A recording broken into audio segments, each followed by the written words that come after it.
Vuelvo al texto con el que arrancamos la reunión de esta noche. ¿Se acuerdan? Pablo diciéndole a los colosenses, a partir de lo que Epafras le había informado de estos hermanos de esta iglesia, desde el día que escuchamos esta noticia de ustedes, no cesamos de orar por ustedes y de pedir que sean llenos del conocimiento de su voluntad. Lo que decíamos recién en la canción, prepárame, Señor, para hacer tu voluntad. Porque para hacer la voluntad del Señor primero tenemos que ¿qué? Tenemos que conocerla, ¿sí? Por eso Pablo decía, no cesamos de orar por ustedes para que sean llenos del conocimiento de la voluntad del Señor en toda sabiduría e inteligencia espiritual, para que anden como es digno del Señor. Para que anden como es digno del Señor. ¿Vieron que cuando nos saludamos siempre uno pregunta, ¿cómo andás? Y todo el mundo responde lo mismo, respondemos siempre lo mismo. Bien, bien, ¿y vos? Wow, si pudiéramos decir, y ando como es digno del Señor. ¿Cómo andás? Algunas personas usan esa respuesta, yo he escuchado, y acá estoy como el Señor quiere, como si fuera lo peor de la existencia. Todo hecho pedazos, todo económicamente mal, enfermo, con las relaciones rotas en la familia, como si eso fuera lo que el Señor quiere. ¿Será eso lo que el Señor quiere? En todo caso, muchas veces andamos como queremos, ¿no? Pero qué bueno en la medida que vamos conociendo al Señor y conociendo su voluntad para andar como es digno de Él, para andar como Él quiere que andemos, creciendo, dice, en toda buena obra, dando fruto. Eso significa que vos puedas andar y yo podamos andar cada vez mejor en nuestros matrimonios, en nuestra familia, en nuestro trabajo, que cada vez podamos andar más llenos de gozo, que podamos dormir tranquilos, que no andemos tensionados, que no andemos llenos de ansiedades, de miedo, que andemos en la paz del Señor. ¿O no les dijo Jesús a los discípulos, mi paz les dejo, mi paz les doy? Y mi paz no es la que da el mundo. Así que el Señor quiere que andemos bien. Por eso es importante que conozcamos la voluntad del Señor, para poder andar como es digno de Él. Y venimos hace un tiempo estudiando lo que la voluntad del Señor es manifiesta en la palabra para que la iglesia ande ordenadamente. Porque así como una familia puede andar ordenadamente, o también una familia puede andar a los tumbos, a veces una congregación, una iglesia puede andar ordenadamente conforme a la voluntad de Dios, como Dios quiere, o puede andar a los tumbos.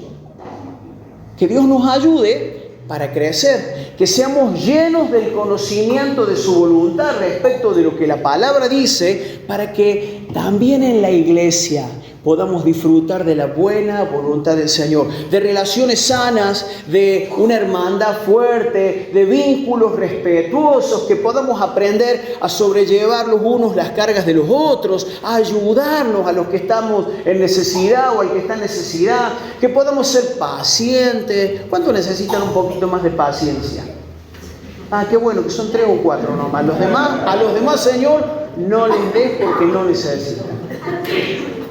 Necesitamos paciencia, necesitamos más ternura, más comprensión, más capacidad para perdonar, ¿verdad? Fíjense, les invito a que me acompañen. Vamos a leer de nuevo en la primera carta de Pablo a Timoteo en el capítulo 3. La semana pasada leímos bastantes versículos en esta carta, continuamos ahí y de paso aprovecho y te doy este dato. La carta primera y segunda que Pablo le escribe a Timoteo, así como la carta que le escribió a Tito, se las conoce como cartas pastorales, ¿sí? Porque ahí Pablo da mucha instrucción acerca del ministerio pastoral, el ministerio del liderazgo de la iglesia, como vamos a leer ahora. 1 Timoteo capítulo 3, versículos 1 en adelante, y dice: palabra fiel. Si alguno anhela obispado, buena obra desea. Si alguno anhela, ¿qué? Obispado.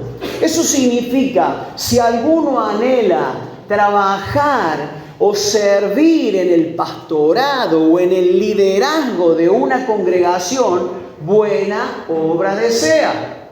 Algunos me han expresado acá y en algunos otros lugares también, a veces hasta niños me han sabido decir, yo cuando sea grande quiero ser pastor. Y la verdad que a mí me alegra la vida y oro por las personas que tienen ese anhelo, porque como bien dice Pablo, si alguno anhela servir a la iglesia, pastorear a la iglesia, un buen anhelo tiene, un buen deseo tiene, ¿no? No obstante, sigue diciendo Pablo, pero es necesario.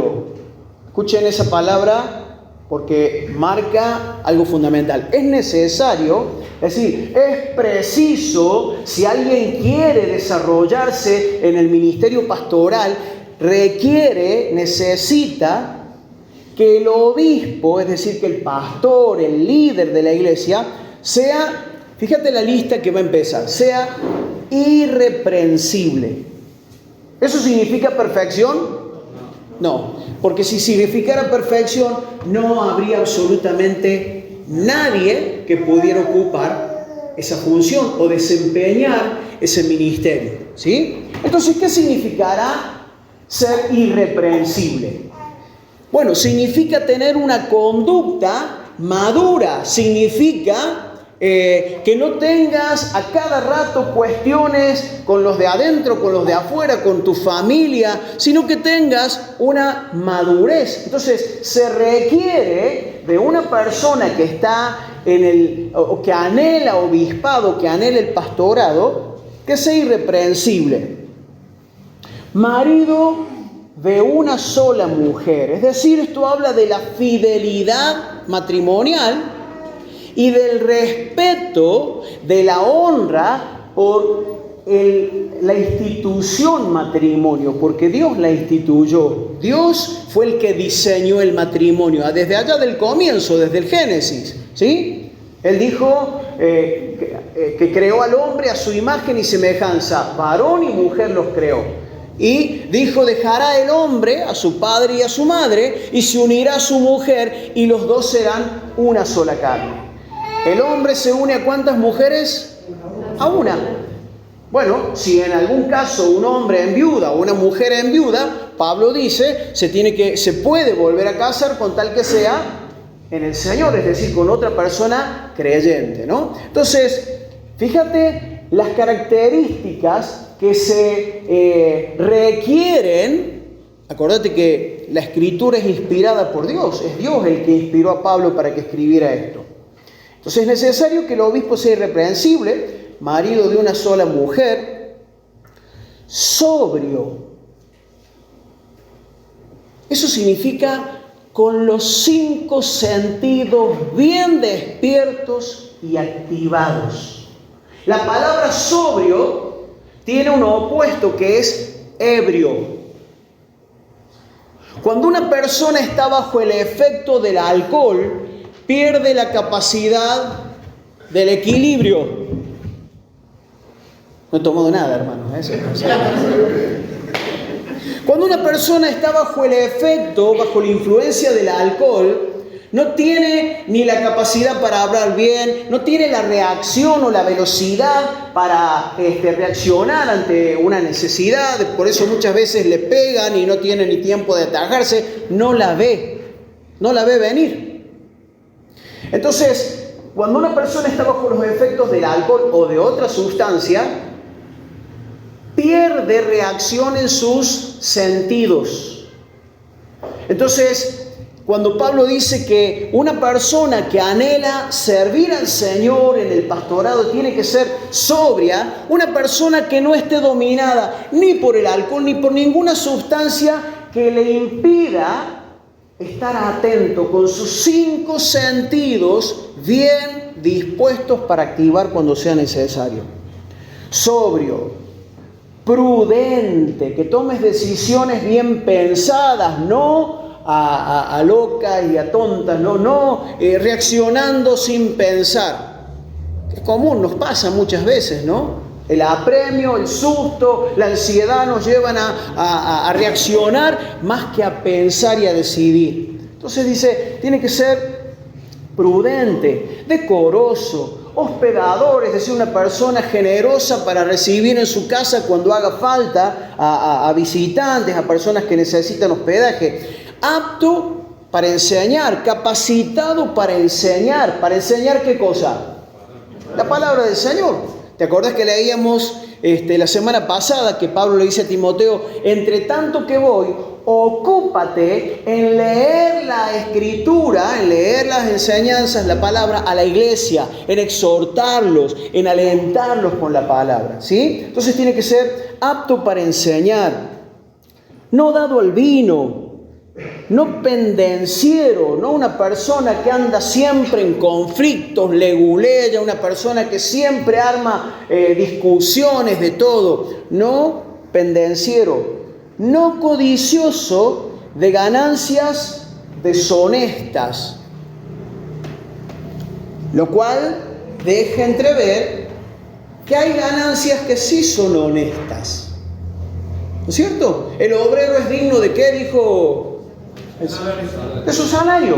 O sea, si vos trabajás, si yo trabajo dignamente, honradamente, si cumplimos con nuestro trabajo, tenemos bien merecido nuestro sueldo, ¿sí? Y la palabra también enseña acerca de los pastores o los que trabajan en pastorear, en enseñar, que deben recibir el sostén de la iglesia, ¿sí? Pero habla de que no debe ser codicioso de ganancias deshonestas, malahabidas, ¿no? ¿Se acuerdan cuando Jesús predicó aquella parábola de los talentos? ¿Sí? El que recibió 5 y el que recibieron 2 talentos los trabajaron, lo multiplicaron, y cuando vinieron y le dieron evidencia a su Señor de que habían ganado sobre lo que habían recibido, las palabras no fueron sos un avaro, sos un materialista, ¿por qué andás tan ocupado en el dinero? No.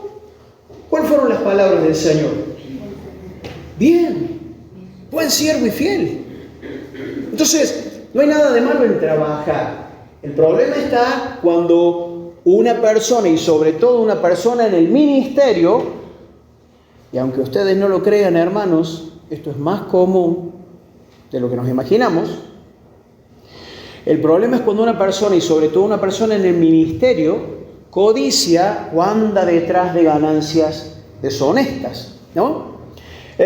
Dice también, sino amable, apacible, es decir, una persona con la que se pueda tratar, una persona respetuosa. No significa que tenga que estar de acuerdo con vos en todo, pero una persona con la que se pueda hablar. Qué bueno cuando uno puede acercarse en el ámbito de la familia, de los amigos y aún de la iglesia, y podemos disentir, podemos tener diferentes opiniones sobre un tema, pero se puede charlar respetuosamente de cualquier cosa. Y en un montón de otros temas estaremos de acuerdo, ¿sí? Entonces a eso se refiere Pablo cuando dice que el obispo o el que anhela obispado tiene que ser una persona amable, apacible, no avaro, que gobierne bien su casa, que tenga a sus hijos en sujeción con toda honestidad. Fíjense qué interesante. Y acá Pablo mismo hace la aclaración de este punto. Pues el que no sabe gobernar su propia casa, ¿cómo cuidará de la iglesia de Dios? ¿No? ¿Te imaginas que vos vas a buscar una persona para que trabaje con vos en la limpieza y resulta que esa persona viene sucia, con la ropa sucia, mal trazada, con el pelo sucio? ¿Lo contratarías? Porque tiene que haber coherencia, ¿no es cierto? Entonces Pablo está diciendo, para que alguien pueda gobernar la iglesia, es decir, pastorearla, liderarla, tiene que tener evidencia de hacer lo mismo, ¿dónde? En la familia, ¿no es cierto? Tiene coherencia lo que está diciendo Pablo, ¿no? ¿Se entiende? Dice el verso 6, no un neófito. Y algunos saben que esta palabra hace alusión a personas nuevas. Pero es curioso que en el original esa palabra neófito significa plantado recientemente. ¿Cómo es un roble? Es un árbol de una madera muy noble, ¿no es cierto? Pero si el roble tiene 6 meses de plantado, probablemente no podamos hacer mucho de la madera del roble y lo podamos sacar, desarraigar, quebrar, porque está recién plantadito. Con el tiempo va a crecer, va a echar raíces, se va a poner robusto y su madera se va a ir haciendo más gruesa, más firme, más estable, ¿sí? Entonces, Pablo está diciendo que alguien que tiene que estar al frente o anhela estar al frente de la iglesia, para conducirla, para pastorearla, tiene que ser una persona que ya tenga cierto tiempo en el camino del Señor, cierta madurez, ciertas raíces en el conocimiento de la palabra, porque si no, fíjate lo que dice, no sea que envaneciéndose caiga en la condenación del diablo. ¿Se acuerdan que el diablo, antes de ser el diablo, estaba en el cielo y adoraba a Dios, y era aquel ángel Lucifer? Pero en algún momento se le hizo agua a la boca por ocupar nada más y nada menos que el lugar de ¿quién? De Dios. Se envaneció. Yo puedo estar en un lugar más alto todavía. Yo puedo ser acá el que mande, el que esté por encima de todo. ¿Por qué tengo que ser el segundo? Entonces Pablo dice, una persona que está en el liderazgo no puede andar con ese tipo de competitividad. Jesús tuvo que tratar esto entre los discípulos. ¿Se acuerdan que en varias oportunidades Jesús... A ver, ¿de qué están hablando, muchachos? ¿Qué es lo que estaban conversando? No, del tiempo. No se animaban a decirle, porque en realidad habían estado discutiendo entre ellos a ver cuál de ellos iba a ser ¿qué? El mayor o el más importante cuando Jesús no estuviera. Fíjense cómo se nos mete el orgullo y nos puede hacer pisar el palito. Por eso Pablo dice que una persona que está en el liderazgo tiene que ser una persona que no caiga en la condenación del diablo, que no se envanezca. También es necesario, dice el versículo 7, que tenga buen testimonio de los de afuera, para que no caiga en descrédito y en lazo del diablo. ¿Qué dirán mis compañeros de trabajo? ¿Qué dirán mis vecinos? Si le piden una carta de recomendación de mí, ¿qué dirán mis familiares? Bueno, eso hay que tenerlo en cuenta también a la hora de pensar en quién va a ocupar un lugar de liderazgo así en la iglesia, ¿sí? ¿Se acuerdan que yo les decía la semana pasada? Tenemos un equipo pastoral acá en la iglesia, ¿sí? Ahí está Daniel, ahí está Nelda, está Carlos, Sandra, y bueno, y esto nos pone la vara bien alta a todos nosotros, porque estos son los requisitos que se esperan del liderazgo. Pero, por supuesto, estamos todos en crecimiento. Pablo mismo, el que escribió todo esto, decía, yo no pretendo ya haberlo alcanzado. está bien, estaba hablando de la salvación eterna, ¿no es cierto? Pero él mismo dice, sino que me extiendo por ver si logro alcanzar aquello para lo cual el Señor me tomó. ¿Sí? Seguía en proceso, seguía creciendo. Y eso es importante que nosotros entendamos, de que tenemos que seguir creciendo. Eso es lo que Dios quiere para cada uno de nosotros. Aunque alguno me diga acá, sí, no, pero yo no tengo ninguna intención de pastorear la iglesia. Bueno, fíjate lo que sigue diciendo la palabra. Algunos en su Biblia tienen este subtítulo: requisitos de los diáconos. Primero habló de los requisitos de los obispos o pastores, y ahora va a hablar del requisito de los diáconos. ¿Qué son los diáconos? Servidores. Eligieron diáconos allá en Hechos 6, los que han leído la Biblia se acordarán. ¿Para qué? Para servir en las mesas, porque había mucha gente para atender, gente que se había convertido, que venía a la iglesia y que estaban en una mala situación económica, y había que llevarles la comida, había que salir a hacer las compras, había que ver qué necesitaban. A algunos les hacía falta pañales, a otros les hacía falta alguna medicación. Bueno, no había pañales en aquel entonces, pero digo, son necesidades que de pronto pueden surgir, ¿no? Hoy en la actualidad. Y los diáconos fueron elegidos para atender a todas estas necesidades, ¿sí? Y es curioso o llamativo, porque cuando los apóstoles les dicen a la iglesia que vinieron con este planteo, mirá, no damos abasto para atender a las mesas. Entonces los apóstoles dijeron, bueno, elijan de entre ustedes 7 varones que tengan buena presencia, dice. 7 varones de buen testimonio, llenos del Espíritu Santo y de fe. ¿Epa, todo eso hace falta para servir una mesa?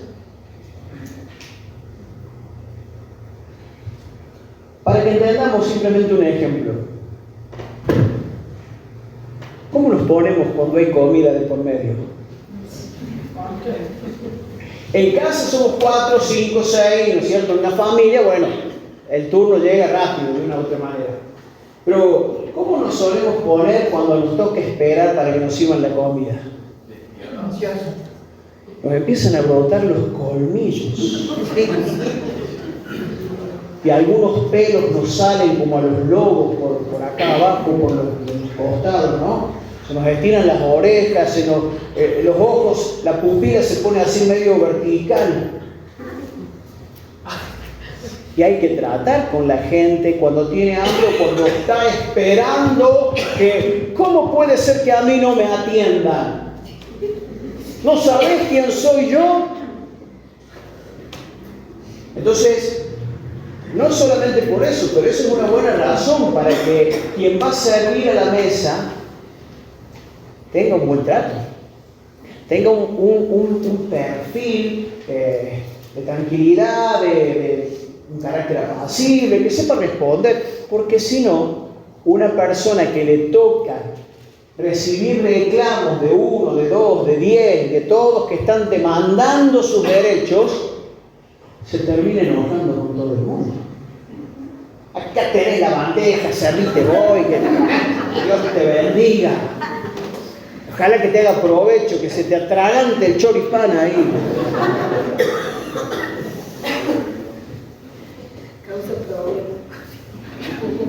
Por eso Pablo, escribiéndole a Timoteo, que acordate, decíamos la semana pasada, era un pastor en Éfeso, donde había otros pastores más también, y probablemente iba a ser necesario reclutar a otros más para que se sumaran a la tarea, porque la tarea siempre tiene la proporción que describió Jesús. La mies es mucha y los obreros son pocos. ¿Cuántos comieron en la primera multiplicación de panes y peces? 5.000 hombres, sin contar las mujeres y los niños. ¿Cuántos había sirviendo? 12. Saca la cuenta, ¿cuántos tuvo que servir cada uno? Hubo que mover las manos, ¿no? Entonces probablemente los discípulos le habrán dicho a Jesús: Señor, ahí hay algunos que también nos pueden ayudar, ¿les podemos decir que vengan? ¿No? Y así pasa a veces en el ministerio, que hay mucho por hacer y uno no llega a todo. Por eso rogamos al Señor de la mies que envíe obreros a la mies. Es decir, rogamos a Dios, que es el dueño de la iglesia, que siga levantando gente para atender, para cuidar, para pastorear. Es decir, yo no tengo ningún anhelo de ser acá el único. Qué bueno sería que el Señor levante a muchos para pastorear, para enseñar a los jóvenes, a los matrimonios, a los niños. Que Dios levante gente con un entendimiento, con un carácter, con una madurez, una solidez, que puedan atender a las personas de modo que puedan venir muchos otros y sean cuidados también. Amén. Amén. Oramos por eso, ¿no? Entonces, dice Pablo escribiéndole a Timoteo: los diáconos, estoy leyendo en el verso 8, asimismo deben ser honestos. O sea, también los diáconos, los servidores, los que se encargan de servir a las mesas, también se conocían los diáconos como los que hacían los mandados. Y a veces en las iglesias llegás a una iglesia y con mucha presencia y mucha alegría, te viene alguien que dice, que tiene un cartelito acá que dice ujier, o diácono, o servidor, ¿no? Y qué bueno que podamos llevar ese cartel con honra, pero a veces se nos sube a la cabeza, ¿no? Yo soy el jefe de los ujieres, o yo soy el diácono de esta iglesia. Ah, soy el servidor de esta iglesia. Soy el sirviente de esta iglesia, pero no en un sentido despectivo, sino ese es el verdadero significado, ¿sí? Entonces Pablo le dice: los diáconos, los que sirven en la iglesia, asimismo deben ser honestos. Eso significa, deben ser serios, o deben tomar en serio el servicio. Esto habla de que cuando me comprometo con algo, lo tengo que cumplir, lo tengo que terminar. Es tan común en el ser humano la inconstancia. ¿Les ha pasado? ¿No? Y a veces lidiamos porque alguien comienza algo y no lo termina, pero a veces lidiamos porque nosotros mismos somos inconstantes. ¿Cuántas veces comenzaste la dieta? No, ahora sí me voy a comer. Primero de año, ahora sí me voy a comer. Hoy no, porque es primero de año, entonces tengo que comerme todo lo que quedó de ayer. Pero mañana empiezo la dieta. Mañana empiezo a hacer ejercicio. Este año voy a ser diferente. Y llegamos al día 5, al día 6, con suerte, y Está perdido el año. Ya está perdido el año. Entonces, esta palabra, honestos, entre otras cosas, tiene que ver con esa capacidad de tomar con seriedad lo que Dios me ha dado. En la parábola de los talentos, ¿quién no fue honesto? ¿Quién no tomó en serio lo que se le había dado? El que recibió un talento. ¿Se acuerdan que fue y respondió? Y a veces nosotros podemos, ¿no?, recibir con gusto algún servicio, alguna responsabilidad, y después hasta a veces caemos en este error dentro de la iglesia. Bueno, pero siempre en la clase de los niños. ¡Wow! Y eso es bastante parecido a la actitud de los discípulos cuando reprendían a aquellos que venían a traerle sus niñitos a Jesús. Como diciendo, pero son chicos, sáquenlos del medio, vamos a atender a la gente importante, a la gente grande. Y fue una de las pocas veces que Jesús se enojó, y se enojó en serio, Dejen a los niños venir a mí y no se lo impidan. Entonces, a veces menospreciamos tareas, ya sea porque son para un grupito chiquito. Total es para 5 o 6. No va a haber mucha gente, así que bueno, no hace falta que me prepare tanto para dar la palabra, porque van a ser en la célula, son 4 o 5. Eso es deshonestidad, ¿no? El Señor nos ayude a ser responsables, a ser consecuentes en la tarea que se nos asigna, sin importar si hay mucho, si hay poco, si es para niños, si es para grandes. Y sigue la lista. Los diáconos asimismo deben ser honestos, sin doblez, es decir, sin doble discurso, sin doble cara. Acuérdate que estamos hablando de características de los que sirven, de los diáconos. Y acá hay gente que de pronto está sirviendo con la música, ¿no? Y son cara visible, así que más de una vez se ligan un tirón de oreja, que está fuerte, que es muy largo, bueno, tienen que aprender. Ellos y nosotros también, para no atosigarlos, ¿no es cierto? Pero gracias al Señor por los que están sirviendo en la música, amén. Gracias al Señor porque hay alguien que está metido ahí adentro de esa cabina que también a veces recibe algún reclamo porque tiene que ordenar, porque se le pasó una letra, porque hoy cómo van a escribir esa palabra sin acento, cómo le van a poner el signo de interrogación así. Bueno, estamos todos aprendiendo. Y qué bueno que haya gente sirviendo con los niños, y qué bueno que haya gente sirviendo con los jóvenes, qué bueno que haya gente que ha abierto su casa para abrir una célula. Qué bueno que haya gente que dispone su vehículo. El sábado pasado, 9 vehículos salieron de acá para Vialén Macé, y no somos que una congregación de cientos de personas, ¿no? Pero hubo 9 personas que dispusieron su auto y llevaron a los hermanos de Vialén y felices y contentos de servir al Señor, ¿no? Gloria a Dios, porque todo eso hace al servicio. Y qué bueno cuando entendemos la importancia del servicio, aún cuando yo no tenga una función asignada. Cuando hace falta juntar la silla, la juntamos. Cuando hace falta levantar un papel, lo junto. Cuando hace falta poner en orden algo, agarrar una escoba, ¿sí?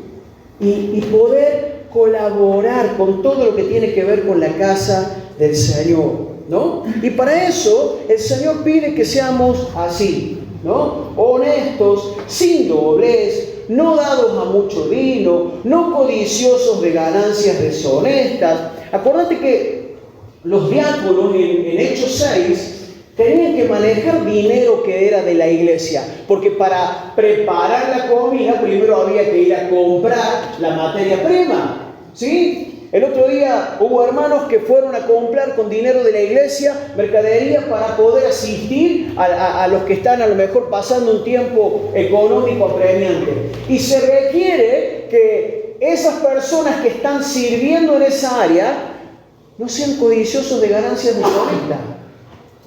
¿O ustedes son de esos ingenuos que creen que no, la plata de la iglesia, ¿quién la va a tocar? Entre los 12 de Jesús había uno que metía la mano en la lata.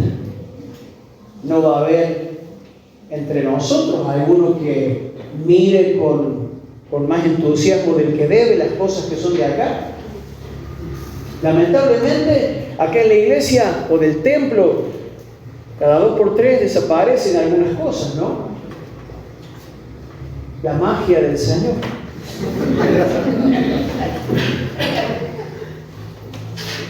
O sea, a veces han entrado gente de afuera, en un par de oportunidades y han sacado cosas, pero otras veces sin que haya entrado nadie de afuera. Alguno recibió la bendición para su cocina con una olla, con una bandeja, con algún tupper, no sé, bueno. El que entiende, entienda. Por algo dice el Señor que los que servimos, ¿no? Los diáconos, entre otras cosas, dice, no codiciosos de ganancias deshonestas. Verso 9, que guarden el misterio de la fe con limpia conciencia. ¿Qué significa esto? Bueno, acordate que entre los diáconos había gente que no solamente servía las mesas, sino que entre los 7 diáconos que se mencionan en Hechos capítulo 6, estaba, por ejemplo, Esteban. Y ahí en el mismo capítulo 6 cuenta Hechos cómo Esteban era un hombre que hablaba con una sabiduría de Dios. Literalmente dice algo así: que Esteban era lleno de gracia y de poder, que hacía grandes señales y prodigios entre el pueblo. Y claro, esto generó el rechazo de algunos religiosos, pero religiosos de esos que no buscan a Dios, sino que buscan quedar bien con los hombres, ¿no? Los celotes eran, y que empezaron a buscarle argumentos a Esteban. Y dice la palabra que no podían resistir la sabiduría y el espíritu con el que Esteban hablaba. Es decir, que Esteban no solamente estaba apto para servir las mesas, para calmar las fieras, ahí a la hora del almuerzo cuando todos tenían hambre, sino que también tenía la capacidad de enseñar. Entonces, por eso dice Pablo que también los que sirven, los diáconos, tienen que aprender a guardar el misterio de la piedad con limpia conciencia. Es decir, la palabra sencilla y clara, el evangelio sin vueltas. Acordate, Pablo le va a decir a Timoteo, te animo a que leas la carta, que no es larga, pero en varias oportunidades Pablo le dice a Timoteo, evita las palabrerías, las discusiones acerca de cuestiones de palabra. Había un montón de gente que le gustaba entrar en enseñanzas complejas que no llevaban a nada. Entonces, esto de guardar, como dice, el misterio de la fe con limpia conciencia, tiene que ver gente que sepa enfocarse en lo central del Evangelio, sin andarse por las ramas, sin dar tantas vueltas. El Evangelio de Jesucristo, que Jesús murió por nosotros y por eso tenemos perdón de pecados, por eso tenemos nueva oportunidad. No andar discutiendo acerca de cuestiones que no nos llevan a nada. Y dice un poquito más, el versículo 10. Y estos también, o sea, los diáconos, estos también sean sometidos a prueba primero. ¿Por qué dice y estos también? ¿A quiénes más se estaba refiriendo ahí? A los obispos. A los obispos, claro. ¿Se acuerdan que yo les conté el domingo pasado del presbiterio? Esta instancia donde se ve otros pastores que ya son maduros, que ya tienen su experiencia, de pronto ven, evalúan a una persona que anhela el obispado, que anhela trabajar en el servicio, evalúan su preparación ministerial, su madurez, su testimonio, su desempeño en la familia, en la congregación. Entonces, a eso se está refiriendo acá Pablo. Tanto los obispos o pastores o los que anhelaban trabajar en el pastorado, como los diáconos, los que servían en la iglesia, tenían que ser evaluados, sometidos a prueba primero. ¿Por qué? Y porque de pronto uno puede poner a personas que todavía no son lo suficientemente maduras o lo suficientemente estables emocionalmente, o que es gente que un día está y después desaparece por un mes. Y entonces, si hay un testimonio, una evidencia de madurez, de compromiso, de constancia, entonces, dice Pablo, pueden ejercer el diaconado, ¿sí? Estos también sean sometidos a prueba y entonces ejerzan el diaconado si son irreprensibles. Ayer hablaba con algunos de los jóvenes y les preguntaba sobre qué cantidad jóvenes que están estudiando o que han estudiado y se han recibido, ¿no? Y les preguntaba acerca de qué cantidad o qué porcentaje de estudiantes de los que ingresan a una carrera de pronto terminan su estudio. Entonces, por ejemplo, Santi, el que estaba acá tocando el bajo recién, que ya es docente recibido, ¿cuánto tiempo hace que te recibiste, Santi? Acá estoy. 2 años. 2 años. Bueno, me decía Santi que ingresaron con él 40. A su curso eran 40 que se postulaban o se proponían ser docentes, de los cuales llegaron 20 a recibirse. O sea, ¿qué porcentaje? 50%. Y uno podría decir, pucha, qué poco, ¿no? Pero escucha los otros porcentajes. No sé cuántos conocen a Florencia, ahora no está, la mamá de Benja y de Noah, y ella está haciendo el profesorado de inglés. Le pregunté a ella y está en tercer año del profesorado de inglés, le falta uno más todavía. Y me decía que ingresaron también 40 y que en la actualidad de esos 40 quedan 10. Los demás dejaron. En algún momento de la carrera dejaron. Y todavía falta el año que viene. O sea que ahí el porcentaje es más bajo todavía. Le pregunté a Ale, que está estudiando artes visuales. Estás en segundo año, Ale, ¿no? Bueno, me decía que el año pasado, en 2023, cuando ella ingresó a esta carrera de artes visuales, ingresaron 1.000 personas, más o menos, 1.000 postulantes. Ya a estas alturas, en segundo año, ¿todavía falta tercer y cuarto? Sí. Tercer y... Profesora de licenciaturas, hay muchas materias que se comparten. La licenciatura son 5 años y el profesorado 4. Bueno, o sea que en el menor de los casos faltarían 2 años más aparte de este. Y me dice que de los 1.000 que ingresaron, a estas alturas quedan 300 estudiando. Y también le pregunté a Valentina, que por ahí anda también ahí atrás Valentina, que anoche nos decía que le falta una materia para recibirse. Qué bueno. No, perdón. No, que, o sea, rindo un parcial más y un envío más y hago la tesis y así me... Ah, ahí está.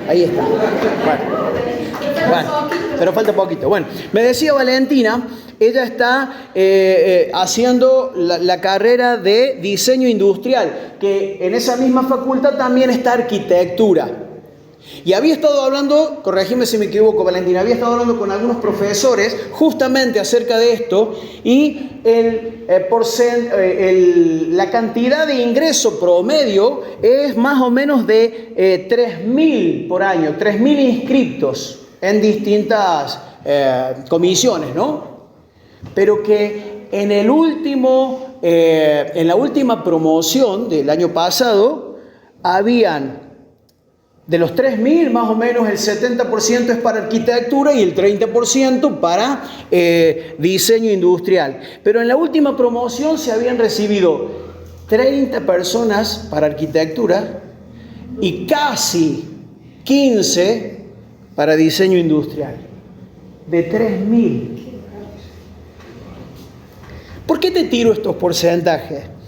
Primero porque son de acá, los pueden corroborar ustedes, no está tomado de alguna encuesta por ahí, ¿no? Y te hago primero una pregunta. ¿Tenés la boca así porque tenés una muela cariada y te la tienen que extraer, te tienen que hacer algún tratamiento odontológico? ¿Abrirías la boca delante de un estudiante de odontología que llegó hasta segundo año y abandonó? Pero si cobra más barato. ¿Por qué no le abrirías la boca a una persona que dejó su carrera? Porque no tiene experiencia. Claro. Por más que te lo regales también. ¿Sí? Te harías operar del corazón con uno que dice, yo amaba ser como Favaloro, pero dejé en el tercer año. ¿Te entregas a que te opere? Toma este. Mentirosos que son. Toma este. Claro que no. Por supuesto que no. ¿Te das cuenta que somos sensatos, somos coherentes, entendemos bien lo que significa poner nuestra vida o nuestra salud en las manos de alguien que no tiene la suficiente experiencia o la suficiente madurez o la suficiente preparación?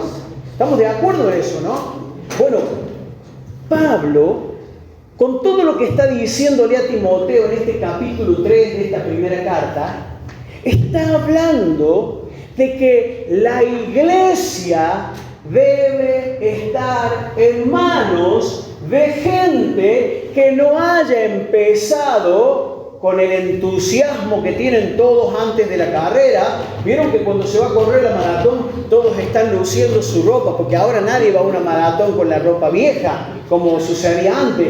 Ahora tenemos que ir con zapatillas especiales para esa disciplina y con una buena remera, que ahora son bien coloridas, bien lindas, bonitas, ¿no? Y ahí estamos todos, bueno, yo no, porque no me dedico a participar, pero me gusta correr, pero no participar en una competencia. Pero cuando se nos ve en la competencia, ahí, antes de empezar, están todos haciendo ejercicio, entrando en calentamiento, todos con la mente en la meta, en la medalla, en ganar los primeros puestos, ¿no? Pero si es una maratón de 48 kilómetros, 44, no sé cuántos son los maratones. Todos, cuando suena el disparo inicial, salen todos juntos, todos con entusiasmo, todos parece que se van a tragar los 40 y pico de kilómetros, ¿no? Pero llegan los 5 primeros kilómetros y bueno, y ahí están, un poquito más adelante, otro poquito más atrás, pero ahí van, 10 kilómetros y ya se empiezan a quedar algunos. A los 20 kilómetros ya van la mitad. ¿Cuánto llega?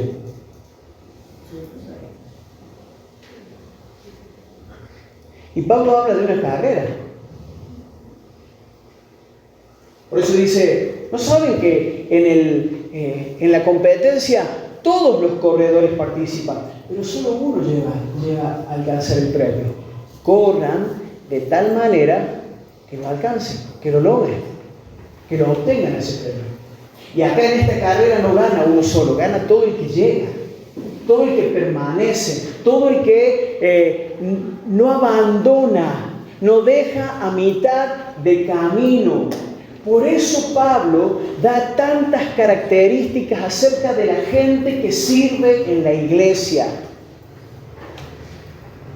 Hermanos queridos, recibamos la exhortación de amor de parte del Señor, porque el Señor quiere que vos y yo permanezcamos más allá de tiempos de mucho entusiasmo o de tiempos donde tenemos ganas de tirar la toalla. Porque con una mano en el corazón, la vida cristiana muchas veces tiene este episodio: no doy más. ¿Te sentiste así alguna vez? No doy más, ya no sé, no encuentro una respuesta de parte de Dios, no sé por qué Dios me ha metido en esta situación, o no sé por qué estoy viviendo esto, no puedo, no veo la salida, estoy como en una nebulosa. Porque claro, a la hora de empezar, empieza un curso y están las sillas completas. Empieza un estudio bíblico y hay muchos que se anotan. Pero ¿cómo nos cuesta permanecer? ¿Sabes por qué? Si te fijaste, en todo el desarrollo de lo que leímos, te vuelvo a alentar. Lee en tu casa esta carta de nuevo. Y fíjate en el capítulo 3, que es el que acabamos de leer. En todo tiempo Pablo está hablando de aspectos del carácter. No habla de dones. No habla de talentos o habilidades naturales. ¿O no conoces gente que ha sido un crack jugando al fútbol, pero faltaba a la mitad de los entrenamientos? Yo he conocido músicos excepcionales, de esos que los ves y decís, wow, ¿cómo no tener esa capacidad? Pero faltaban los ensayos, o salían y iban a tocar y terminaban, ¿no? ¿Saben el lenguaje de señas ustedes? ¿Saben por qué? Porque no alcanza con el talento solamente. Qué bueno cuando hay talento, qué bueno cuando hay dones, pero ¿sabes que los dones son un regalo? De pronto Dios te lo pone en la mano, de pronto Dios te da una capacidad. Ahora, eso no alcanza ni cerca. Por eso Pablo habla tanto de rasgos del carácter, de la conducta, porque eso no viene mágicamente como un regalo. Eso se desarrolla en la permanencia. Como el arbolito que te dije, el roble que te dije, con 6 meses probablemente no sea ni de esta altura ni de este grosor, pero un roble que tiene 50 años, ¡wow! Anda a tumbar. Intenta siquiera. Por eso, hermanos queridos, el Señor nos alienta a que podamos crecer, que podamos conocer la voluntad del Señor para que andemos como es digno del Señor, para que la iglesia ande como es digno del Señor, para que sepas, le dice Pablo a Timoteo después en los siguientes versículos, estas cosas te escribo para que si me demoro, sepas. Escucha bien el verbo, sepas. ¿Qué es lo contrario a saber? Ignorar, desconocer. Y cuando uno no sabe qué hacer, mete la pata, toca lo que no tiene que tocar. Cuando uno no sabe, empieza de atrás para adelante.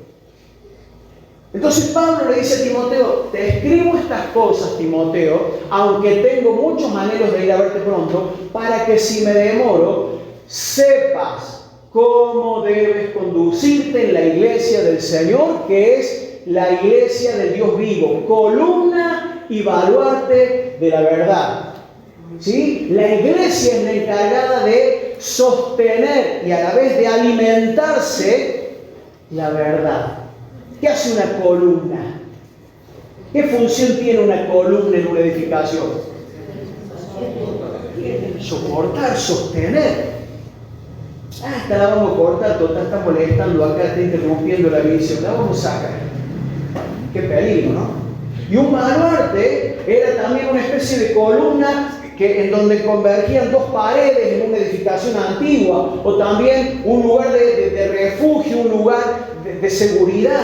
Entonces la iglesia del Señor, del Dios viviente, es columna y baluarte de la verdad, del Evangelio de Jesucristo. Jesús es el camino, la verdad y la vida. Por eso, hermanos queridos, esto es para vos y para mí. Sea que Dios te llame el pastorado o no. Si alguno anhela el pastorado, si alguno anhela obispado, buena obra desea, qué bueno.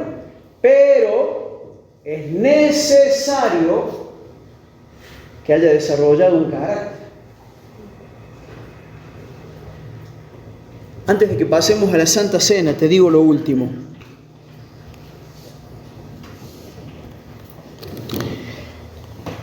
Ya les he dicho muchas veces que trabajo en un jardín de infantes y que ahí obviamente hay nenes de 3, de 4 y de 5 años.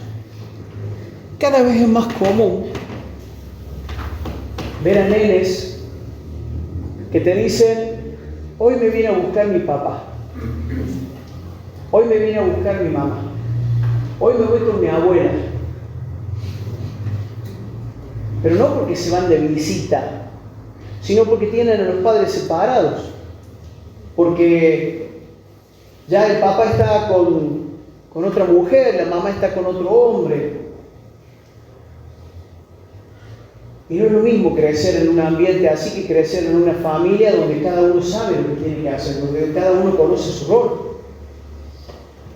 Y de la misma manera que para un matrimonio, que para una familia hace falta entender y tener un carácter. Mirá, no te hace buen padre tener un estudio universitario. Te hace un buen padre el estar para tus hijos cuando tus hijos lo necesitan, ¿sí o no? No te hace un buen padre que vos le hagas regalos caros de vez en cuando. Te hace un buen padre que vos puedas proveer lo que tus hijos necesitan. No te hace un buen padre o una madre piola que vos le digas que sí a cualquier cosa cuando tus hijos te pidan. Lo que te hace un buen papá o una buena mamá es que los puedas educar, les puedas marcar límites y cuando tengas que decirles que no, les digas que no. De la misma manera sucede en la iglesia, hermanos. que Dios nos ayude. Él quiere que andemos de esta manera. Acuérdate, ¿cómo andas? No me contestes. Pero cuando me escuches la pregunta, espero que te acuerdes de lo que voy hablando. ¿Cómo andas? ¿Andás como es digno del Señor? ¿Andás como Él quiere o como vos querés? Bueno, si andamos de la mano con Él, Él se va a encargar de enseñarnos, de corregirnos, de proveernos, de confirmarnos su amor. Si andamos de la mano con Él, Él va a ser nuestro escudo, como cantábamos. Eres escudo alrededor de mí, el que levanta mi cabeza, el que me da la fuerza. ¿Querés que así sea?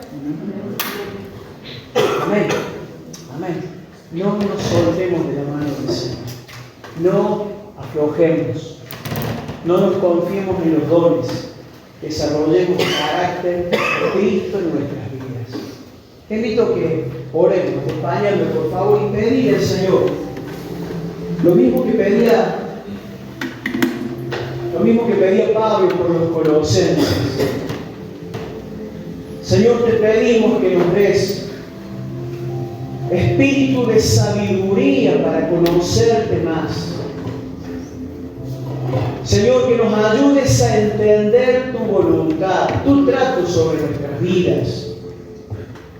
Ayúdanos, Señor, a recordar que vos sos el Dios eterno, que todo lo ves, que todo lo entendés. No podemos esconderte y ocultarte nada, Señor. Ayúdanos a conocer tu voluntad para que podamos andar como es digno de tu nombre, que podamos conducir nuestras familias según tu diseño, que podamos desarrollarnos en nuestro trabajo, en nuestro estudio, honestamente, con seriedad, con compromiso, que aprendamos a ser personas constantes, que dejemos el doble ánimo, que dejemos la doble cara, Señor, que dejemos las mentiras, Señor, que aprendamos a crecer en la gracia y en el conocimiento de tu amor siempre. Edifica la iglesia, Señor, te necesitamos. ¿Cuántas veces nos sentimos tan limitados, Señor? ¿Cuántas veces nos sentimos poco para semejante tarea? Pero creemos en que vos vas a seguir asistiéndonos y ayudándonos. Y Señor, a los que aquí están, de acuerdo a la necesidad de cada uno, Señor, provéele tu gracia y tu amor. Como cantábamos, rodéanos con tu amor, Señor, y el poder de tu amor esté operando sobre nuestras vidas. En Jesús. Amén.